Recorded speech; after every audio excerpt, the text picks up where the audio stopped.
This is a live picture from one of our photojournalists, Paul Landers. This is at Broadway, right where 65 passes over. You see 65 there. Metro Police are confirming that an adult male was fatally shot in that area around 4 o'clock this morning. Now, what you're seeing again is Broadway, but the focal point that Metro Police are talking about is a small street called Jacob Street, which is directly behind Broadway, which would be off to the left side of your screen. It's a very small street that runs right behind that Taco Bell. No suspects, no arrests have been made at this point, but we do know Metro Police are actively investigating and they need your help here. 574-LMPD is the number to call if you have any information. Meanwhile, we'll continue to monitor this. Something else going on today. It's the first day or the last day of school for JCPS students, and they're looking forward to summer break. For administrators, we know the work here is just beginning. Right. The school district has several changes planned for next school year. Jim's live at the Van Hoos Education Center right now with more. And Jim, some students are preparing already to say hello to a new school next year.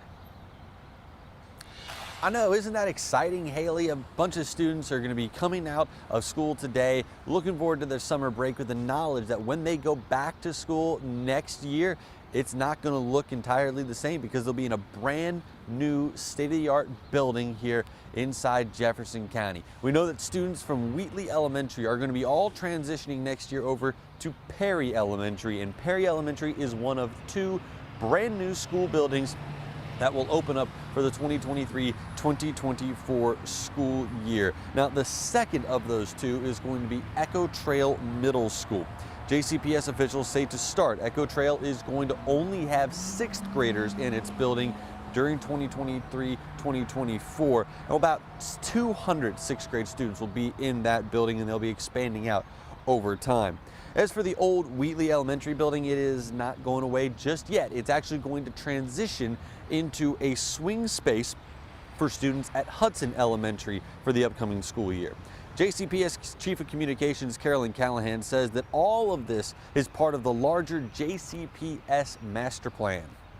We have a plan to build more than 20 new schools in the next 10 years. And on top of that, we will also be doing renovation work at several other schools. So we really know that the learning environment is so important and plays such an important role, not only for our students, but our staff members. Callahan says that school officials are really excited to show off the new modern learning spaces that schools like Perry and Echo Trail will be able to offer. And really, that's just going to be a preview of what you'll be able to see when the other 18 new schools she referenced there start to come online and start to come into use. Now, we also know that Superintendent Dr. Marty Polio is expected to talk a little bit later on this afternoon once the students are out of the classrooms as kind of an end-of-year wrap-up press conference. We do expect he will discuss some of the changes that we'll see for next year as well. Things like the new AI weapon detection system, things like the school choice directive, which is going into effect next year. So we, of course, will keep you updated as we learn more about those throughout the day, both on air and online. Haley, Eric. All right, Jim, thanks so much. Now, JCPS is also changing school start times for next year. JCPS board members voted in March to enact the Smart Start plan as a way to ease the problems caused by the bus driver shortage.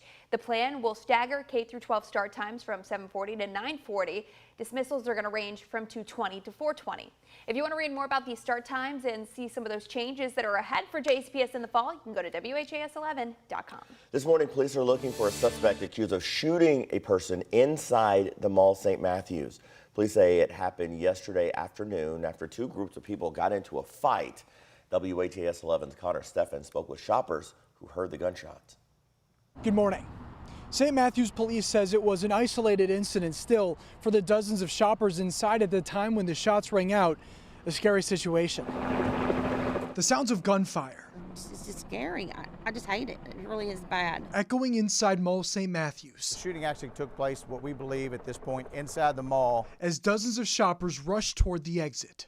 I'm not sure exactly the numbers that came out. There was a large group from what I hear that was running out. There's a lot of people out here, I guess, that come out of Dillard's, but it's just scary. St. Matthews Police Chief Barry Wilkerson says officers responded to calls of an active shooter around 3:45 Wednesday afternoon. The incident turned out to be an isolated shooting, a fight between two separate groups which led to gunfire. St. Matthews wants to emphasize that point. This was not an active shooting. I think this is a totally isolated situation, unfortunately, that took place inside the mall where others were. The shooting did land one in the hospital with an arm injury. At this time, law enforcement is still searching for several of the suspects. We're still sorting through video as much as we can to try to figure out who all's involved and get better descriptions of the... While the suspects remain at large, customers like Renetta Richard are counting their blessings. And I was like, oh my gosh, I was just getting ready to pull in it. I'm just scared all the time. I'm just scared. The threat has passed, but trauma and worries linger. In Louisville, Connor Steffen, WHAS11 on your side. St. Matthews police are still working on this investigation. If you have any information that might be able to help them, you're urged to call the number on your screen. It's 893-9000. More local news now. Several JCPS students are recovering after a school bus crash. This happened yesterday afternoon, and school officials say bus number 1067 from WEB Du Bois and Male High School was hit from behind on the Watterson Expressway close to Southern Parkway.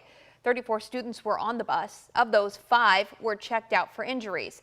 3 of the 5 were taken to Norton Children's with minor injuries.